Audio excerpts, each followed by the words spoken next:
Ciao a tutti, sono Matteo, sono tornato nuovamente a Londra al rendezvous numero 10 di quest'anno. Sono qui in compagnia di Chris. Hey guys. Lui è un personaggio molto importante di Parkour Generation, l'ho nominato già altre volte in altri video di Parkoultura e sono qui per intervistarlo. Hi Chris.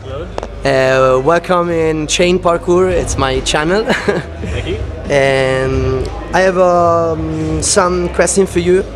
I want to start from the very first. It's tell your story about when you start practice parkour, your influence, your life at that time. Parkour? Okay, cool. So I began training in parkour in 2003, and before that, and up until that point, I was doing a lot of martial arts and combat training. Which martial arts? Shotokan mainly. Shotokan karate. Shotokan, okay. Yeah, so mostly that, but a few other things in between. And I really enjoyed it, but I think the club that I was with was going more towards competition stuff, so I didn't enjoy that so much. So I found parkour through the David Bell advert at the time on the BBC. Yeah. I'd seen that, was very impressed, but wasn't sure how to get into it. And then soon after I watched Jump London, which was the big Channel 4 documentary. How old were you? I was 17. 17. Yeah. How old are you now? I'm 29. 29? Okay. Yeah. So it seems like a long time ago, but time goes quick. Yeah, because the journey is long. Exactly. Yeah, exactly. So I watched Jump London. I fell in love with the movements and the idea and the philosophy behind it. And the next day I went outside and tried what I'd seen. So I'd watch that documentary most days, try and get some ideas and watch some of the movements. I'd try and find some of the French videos and use the forums to find out more information. And then day by day was just a bit more experimentation, trying movements, not making it, adjusting it, and trying to find a way to Create a method. Yeah, to find a method, I guess. And then over time it evolved a bit, my training, towards much more physical training, to stay strong for the practice. And then after that, it was just a case of finding the balance of technical training, strength training, psychological training, and it's still evolving over time, I guess. It's been 13 years now.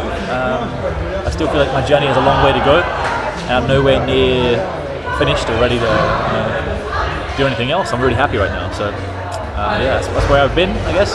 That's the journey I've gone through. But it's always, every day is still progressing towards something else. Okay, thank you.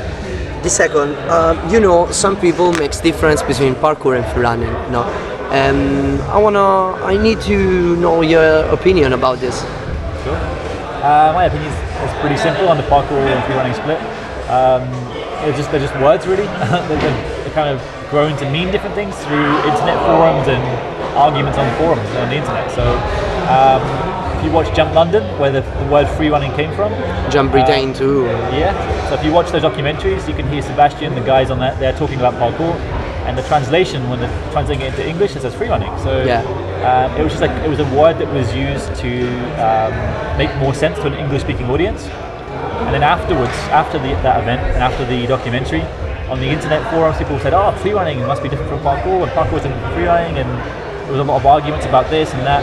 And created a lot of confusion. It created a lot of confusion, but then obviously things evolved again and moved towards freerunning becoming something more acrobatic and spectacular, and parkour being more efficient A to B stuff. But for me, it's just words. I mean, if you got all the guys in here that train different things, the ADD guys, the freerunning guys, the parkour guys, we're doing exactly the same training for the same reasons.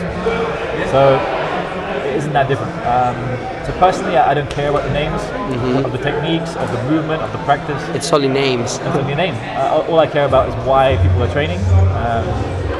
They're doing it with the good values, they're humble, and they're progressing towards working towards being strong people and useful for each other. So I don't care about the names too much. I use parkour because it's the one I was introduced to, but if someone called me a freerunner, I wouldn't be offended. I don't mind. But I understand a lot of people like to make a difference there. That's Yeah, cool too. people like to make difference, like to give names to things and create different sources. Yeah. But it's the same. And people, I've seen really like good parkour guys do a lot of good acrobatic stuff. I've seen really good people that call themselves freerunners do amazing, super fast routes. So at the end of the day, they do the same things. It's just a case of different words for the same practice in my mind. It's all about contamination. Yeah, people like to be different and say, oh, I'm this and you're that. Human nature to create conflict sometimes. I don't know why. It's stupid. It's stupid. But yeah, I think the same thing came from the same people. What do you think has changed in parkour since you start? Good question. A lot has changed in parkour since I began. There's a lot more information available to people now. You can go and find a coach to train with. You can go and join an organisation as part of something. It's becoming much more official now. So it's recognised as a sport in the UK. It's becoming something you can actually legitimately practice. It's not just in the back street somewhere where no one will see. It's becoming much more legitimate and official and organised. So I think it's really cool because it makes it more accessible to people, which is nice. For the practice itself, for the most part, it's growing in a really positive way. People are focused, at the moment it's quite intelligent, people are focusing less on the big drops and crazy stuff. They're a bit more on the technical side and efficiency side. So I'm really glad to see that people are being quite intelligent with their training. There's still quite a strong community out there who are focused on the challenge, the nature of challenge, whether that's physical challenge or technical or psychological. I wouldn't like to see that side lost. That's a very important part of parkour to me. But right now I think there's enough really good coaches out there. Most of them are here in this room, which is really cool. So yeah, it has changed over the years. It will continue to evolve. And the things that the kids are doing nowadays is amazing. The actual like scale and complexity of some of those moves is incredible. And it's only like 30 years old, so 20 years from now I think we'll be seeing some amazing things happening and a lot of growth in the sport and practice. I'm really excited to be a part of that. I hope you're still here and Rendezvous is still going. Rendezvous 30 at that point, I guess. Rendezvous 30. But I'll still be here. I'm sure a lot of the guys in this room will still be here. So that'll be really cool. Looking forward to it. I'm sure it'll be a positive growth from here onwards. Okay. The very last question. You know that parkour is not only about physique, but it's mind too. Okay. Can you give an advice to a very beginner practitioners to don't lose their way in parkour and don't to rush in the thing to train? Yeah, I think if you practice parkour, you have to kind of realize that it is a long-term practice. You can get to an okay level quite quickly, then you're going to reach a point where you have to commit a lot of your time, energy, and passion in a way towards it if you want to get really good. So it demands and requires a lot of your time if you want to get really good. It kind of takes over your life a little bit. So you got to decide what you want from it, I guess. If you want to just do it now and again, have fun with your friends, then that's cool. But you've got to then be content with only ever reaching a certain level. But if you want to take it really seriously, then the more you put into parkour, the more you get out. So I would just try and recommend that they see it as a long-term practice, something that's not about tomorrow or the day after. It's about 5 years from now, it's about 10 years from now. It's about building a stronger, healthier body and progressing as a human being now, tomorrow, 10 years from now, 20 years from now. And even when you're a lot older, there's ways of progressing. It's about knowing your limits and overcoming psychological challenge as well. So I would just say take one day at a time, don't be in a rush, know why you're training, and ask yourself regularly, why am I doing this? Because the reason usually you come up with in your own mind will give you motivation to really push that a little bit harder. So I think most progress comes in parkour sessions from the last sort of 10% that you give. That extra little 10% makes a big difference. So yeah, ask yourself why you're doing it, recommit to that reason, push a little bit harder, and then just that adds up day after day, week after week, and you'll reach a really good level after a while. If you can avoid injury and train really hard, you'll go a long way in parkour. But it just takes a bit of patience and a little bit of a strange personality to be that obsessive, I think. Like anything, the more you put in, the more you get out. Yeah. Okay. Thank you for your contribution. You're welcome. Thank you. And I have a little extra question for you, because I'm very interested of parkour in UK and other parts of the world, because in Italy I create my channel to give people the possibility to learn about parkour, the history, the inspiration, the people who created, and where and when to practice parkour in Italy. So I want to give the people the possibility to learn how parkour is in the other country.